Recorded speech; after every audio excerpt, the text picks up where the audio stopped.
franktalks.com.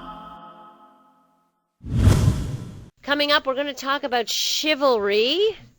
Is it dead? People are still confused as to how to behave on dates. And actually, you know, as I was thinking last night, we had dating dilemmas. I didn't realize I should ask Frank to come on the program and talk about this, especially from a male perspective. So we're going to get Frank Kermit back on the air with us to talk about chivalry. Is it dead? That's coming up next here on Passion.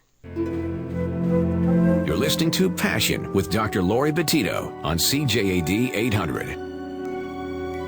Welcome to the second half of Passion. In this half of the program, we talk about chivalry. Is this an outdated concept? Do women still appreciate chivalrous guys? I mean, do you recognize the guy who opens doors for the ladies, offer his coat when they're cold, insists on walking, you know, closest to the gutter when they're escorting her down the street? Do you recognize who this guy is at all, or is that guy now gone? A poll was taken on Modern Dating Insights, and it found that even though women's independence and freedom of choice has changed dating protocol, the allure of chivalry still wins points with the girls. So, and I want to hear from men and women on this topic. And I've also invited Frank Kermit of franktalks.com. He's our usual guest for Dating Dilemmas, which we just had last night. But it occurred to me, hey, he would be the perfect guy to join this discussion since he has lectured and written about this topic. So, Frank, hey, long time no speak, you. Yes, it's been so long. A whole 24 hours. I know, even less. All right. So, what's your opinion on this? Is it a thing of the past? Is it something that guys are confused about in terms of should they, shouldn't they? What are the men saying about this?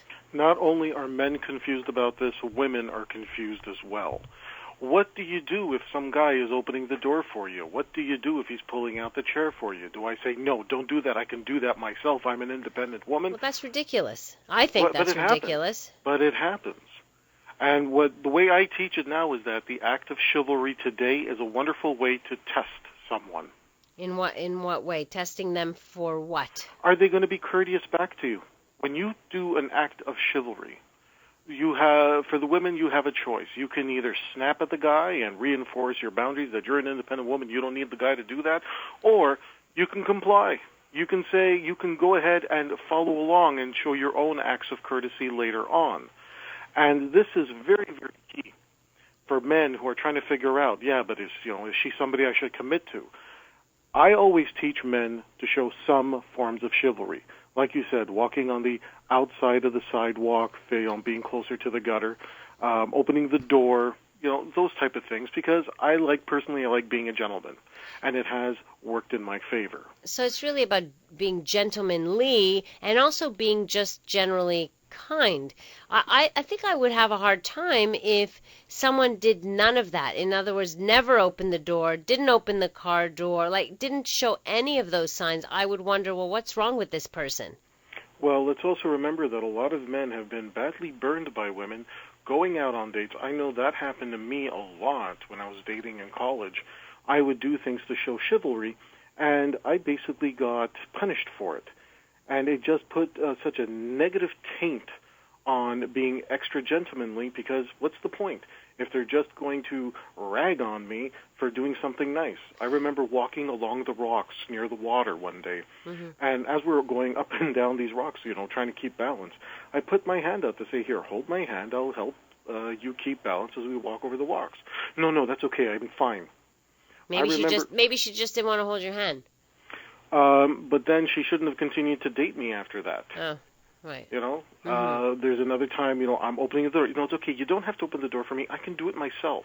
Right. It's the this attitude. Type of attitude. And back then, I didn't know better. I just figured, okay, well, I'll still continue to date this person. And after 3 or 4 dates, I noticed a trend.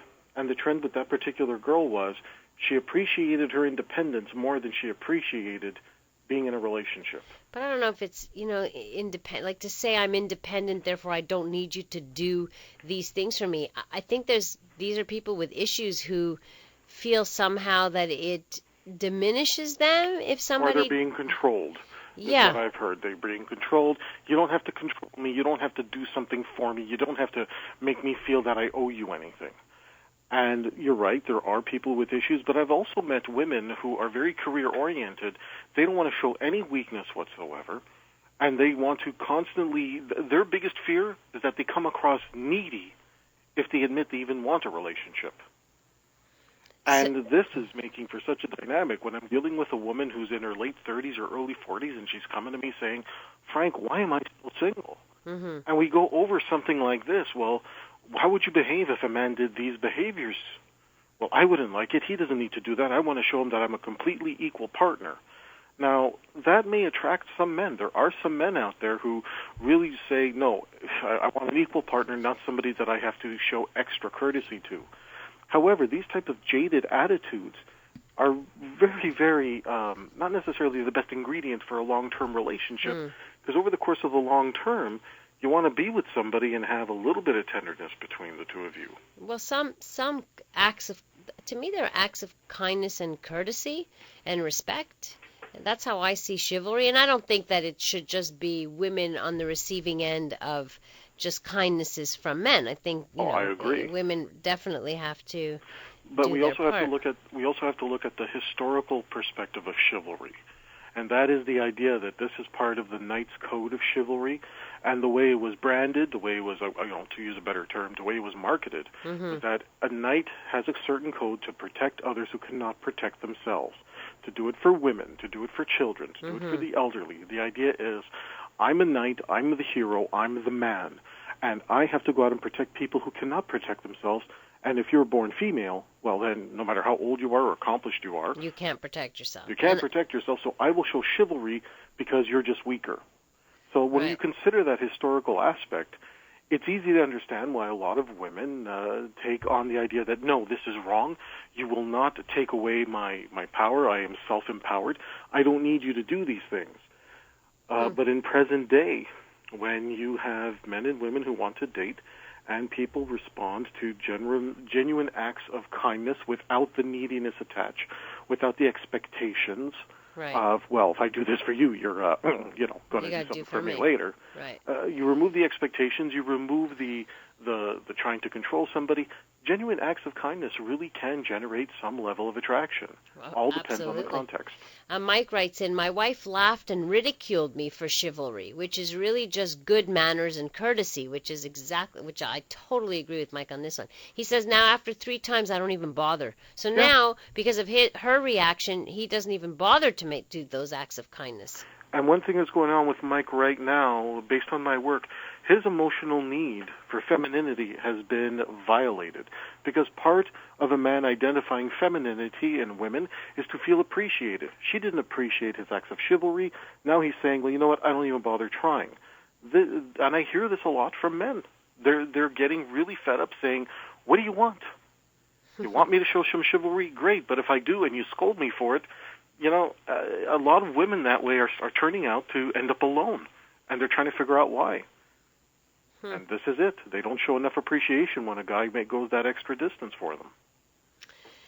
What about in terms of, with all of this, we're all plugged in now, right? Text messages, email, technology, like that has changed courtship like crazy.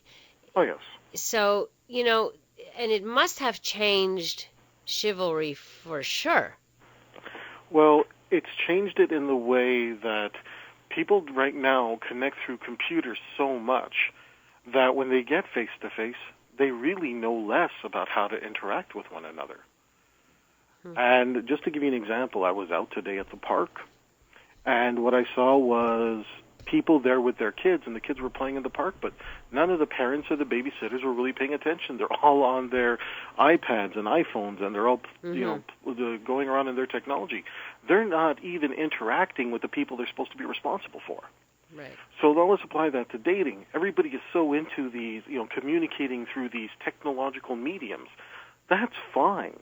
But when you end up face-to-face, you got to put that down, and we have lost our sense of social norms when we behave with one another. Chivalry was one of the great things about chivalry, is that it definitely established that if I'm a man and I'm interested in you, I'm going to show you through these gentlemanly acts that are not going to put you in danger, but are going to indicate that I am feeling protective over you. I do value you for this. Right. Whereas instead looking at it or interpreting it as you see me as weak and therefore you're doing this because you view me as weak. I don't want you to see me as weak, and so I don't want to accept these kinds of acts. Exactly. Yeah, And the that fact puts is, us, yeah. And one of the things that I warn people about is when you are looking for something long-term, if you're dating casually, that's fine. But if you're looking to go from dating casually to trying to get something long-term, you want to find somebody who will comply with you and want to build a future with you. If they're fighting with you about stuff like this now, are they going to be, the best possible partner for you long-term? I don't know. It definitely raises that question mark. Right. Coming up, we'll talk about what to do or what not to do. Maybe there's some things that have gone out the window and other things we should keep. I don't know. We'll ask Frank about that. That's coming up here, and we're talking about chivalry. Is it dead? Is it a thing of the past? I want to hear from some of the men out there. Are you confused about this? Are you chivalrous? And how does it, impact your relationships? Or did you start and then stopped because you were somehow scolded for doing it? You're listening to Passion on CJAD 800. You're listening to Passion with Dr. Laurie Bettito on CJAD 800. Is chivalry dead? I don't think so. I don't think it's dead, but it's not the same. At one time men were seen as the sole protector and provider in a relationship. Now women have taken a more equal role. I still think women appreciate thoughtful gestures, but I also think that women are much more willing today to return the favor. So there's something that is a little more equal about it. I don't think it's gone, and I do agree with Mike who texted in that it's just good manners and courtesy. Someone else writes in, I will not continue to date a gentleman who does not extend chivalrous courtesies. That's how much I value it. Who's going to say, I don't know which women would say that they don't like a guy who does romantic things for them, that they don't want a guy who will do, nice things for them just because, a guy who's thoughtful, a guy who's respectful, who does nice things because it makes them feel cared for and loved. Why does it have to make you feel like you're needy or weak or what have you? And I think there's an issue there. There's something up with that. Frank Kermit is joining the discussion with us tonight as well. What are your thoughts, Frank? Well, there's a difference between a romance and showing chivalry. Mm-hmm. And the way things have changed now is that, for example, at one time, taking a girl out for a nice dinner and paying for everything was considered an act of chivalry. Why? Mm-hmm. Because she's considered weak. She's considered not to have the resources you have. Right. He's the provider. He's providing. He's the provider. Well, that's changed. You see, when you go out on a date, she should be looking to at least cover her own portion of the bill. And that's something that has changed. That's the courtesy we want back as men. Mm-hmm. At least a show that you're willing to do it, not the expectation that because you're not weak. You have equal rights under the law. You have equal power to build up your own life. You don't need me to pay out my money. That's not a behavior that I should be on the hook for. However, things like, for example, one of the things that has changed now, you let a woman go first when you open the door for her, unless wherever you're entering may be something dangerous. For example, a revolving door. A gentleman never allows a woman to be the first one to go through a revolving door. Really? Because if she gets into the revolving door, somebody on the other side who's coming out while you're going in, maybe pushing it too fast, too slow, the gentleman will go first through the revolving door because his speed, he's seeing who's coming, he's holding the door steady, he will set the pace so that the woman can walk behind him. So it's still man as protector. Exactly. It's still man as a protector. So in those cases, going through a revolving door is one of the times that you don't allow a woman to go first. But, the going first thing, if I'm opening a door and there's anybody behind me, anybody, male, female, stranger, I'll always let them go in first. Well, you obviously don't ride the metro system very often because that's not the case in the general public. That's funny. Text message here. Chivalry is most definitely not dead. My boyfriend is a perfect gentleman, and I couldn't be happier. He opens the door, walks closest to the street, turns off, etc. I'm quite independent, and am equally as mannerful. He is my best friend, and I feel so much more respect towards him than anyone I've ever dated. And it does breed respect, doesn't it? It does if you interpret it as such. Look, there are some people who don't respond well to being treated well. Okay, but they have issues. Those are people that have issues. I'm sorry, but they have to work that out because those are particular issues. Right, except that not everybody can identify that as a red flag. So Right. you have somebody who doesn't know that, they're trying to show chivalry. They get burned for it. They don't interpret that as, wow, that's a red flag. That person is screwed up. Because usually the person that you desire, you won't initially see them as having issues. You internalize that saying, wow, I'm never going to show chivalry again because if I do and I get burned again, what's the point? Can you imagine if we all just did kindnesses? Like if we look at chivalry as, being kind and protective of one another in the world. It could be, to strangers even. It's like helping the little old lady across the street or carry her groceries. That's chivalrous, but it's kind. It's just kind. You know what? And you're right. And if you want a good example of this, they have to put signs up in the bus that say if somebody gets on and they have crutches, they have a cane, or they have a baby, and you're young and able-bodied, give up your seat. They have signs in the bus to tell people to do that. See, that's amazing to me, that you need a sign on a bus to tell you to do that. What is happening to just the values that we are passing on to our children or not passing on? Well, the value is everybody's equal and nobody deserves extra kindness or attention.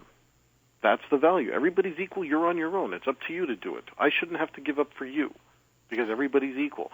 That's an extreme view, and because it's an extreme view, it's working against us.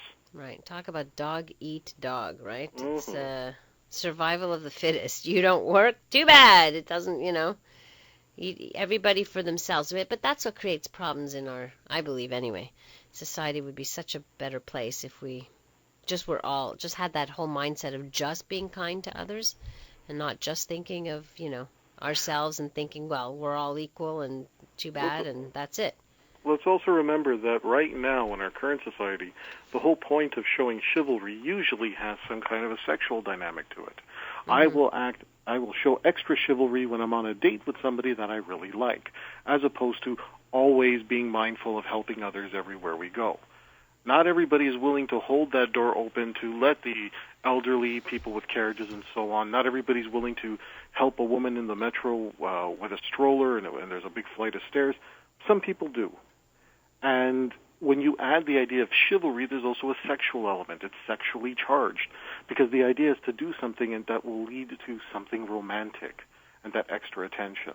Well, I guess that's the difference between chivalry and kindness, just general courtesy and kindness. But coming up, I want to talk about how women can be chivalrous too, because now that we are living in a more equal society compared to, in the time of knights, women can do things too that are chivalrous, and we'll talk about that coming up with Frank Kermit, who joins us tonight for the discussion. And you can join us too at 514-790-0991 or text us at 514-800. I'm Dr. Laurie Betito, and you're listening to Passion on CJAD.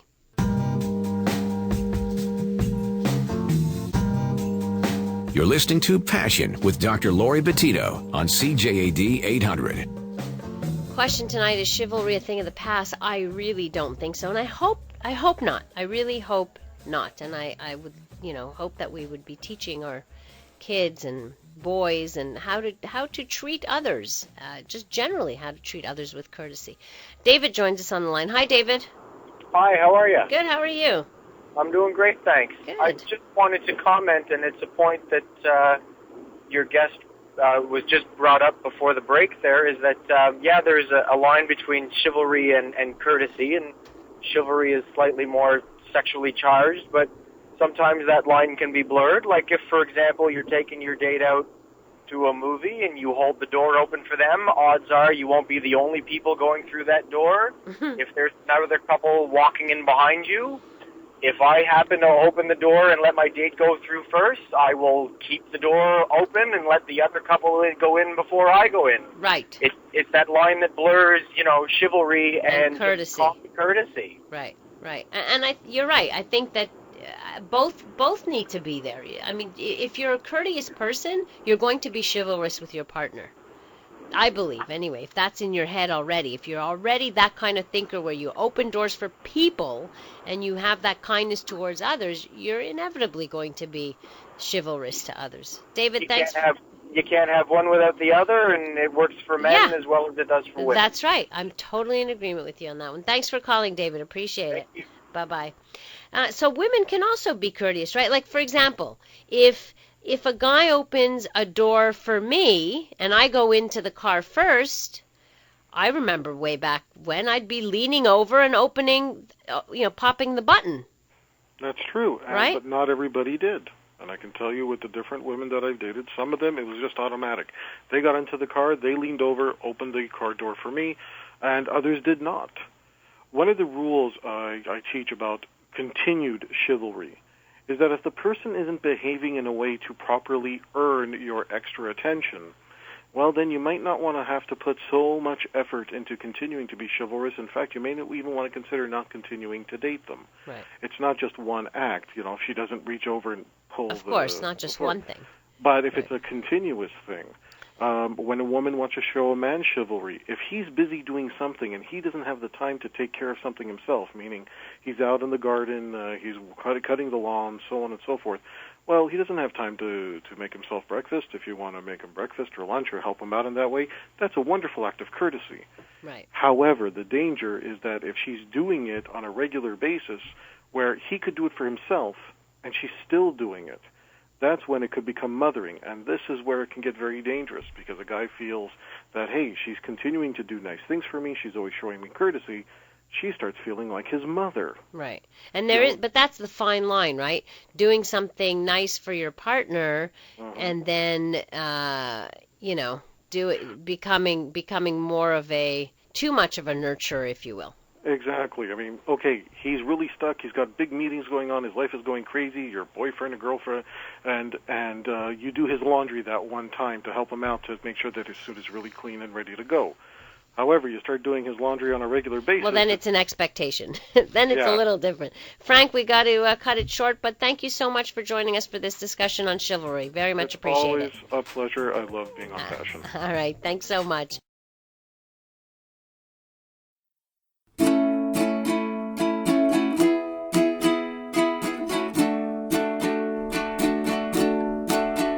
If you need help with your relationships, my buddy Frank, he's got some tips.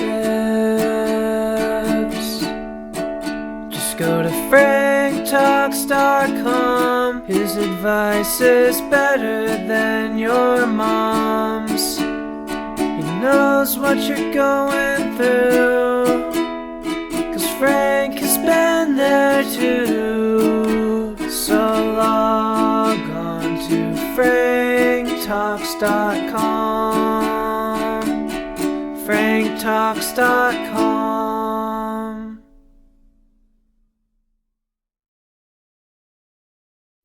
Need help with love, sex, dating and relationships?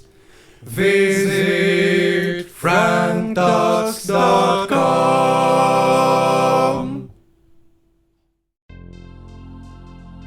Need help with love, sex, dating, and relationship issues? Help from Frank Kermit, the best-selling author and Canada's most international relationship coach, is only a click away at franktalks.com. Coaching available in person, by phone, and by Skype. For singles, couples, and alternative lifestyles, franktalks.com.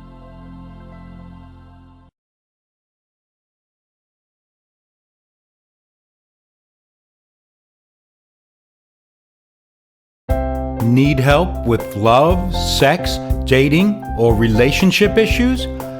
help from Frank Kermit, the best-selling author and Canada's most international relationship coach, is only a click away at franktalks.com. What do you do when you feel like a fool? When your heart has been broken again? Pick up the phone or get onto Skype and talk on a private session. Yeah, get a little help from Frank Talks. Whoa, whoa, get by with a little help from Frank Talks. You gotta try a little help from Frank Talks.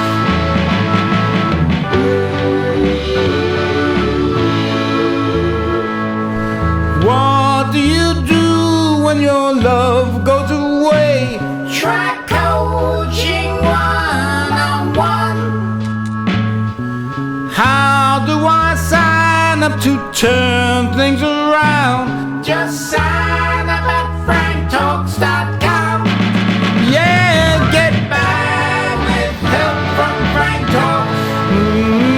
I get by with little help from Frank Talks.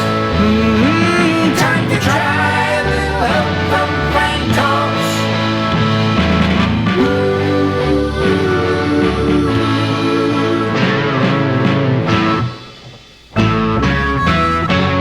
Doesn't cost a lot of money.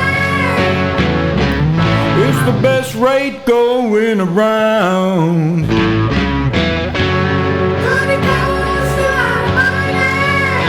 Oh, it's worth every cent that you will put down. Yeah. FrankTalks.com. Oh, you got to go to get your help from FrankTalks.com. Yeah, yeah. FrankTalks.com. Would you believe that Frank gets results? Yes, we're certain. Just read the reviews. Frank knows his stuff, and Frank's got the goods. Good love can soon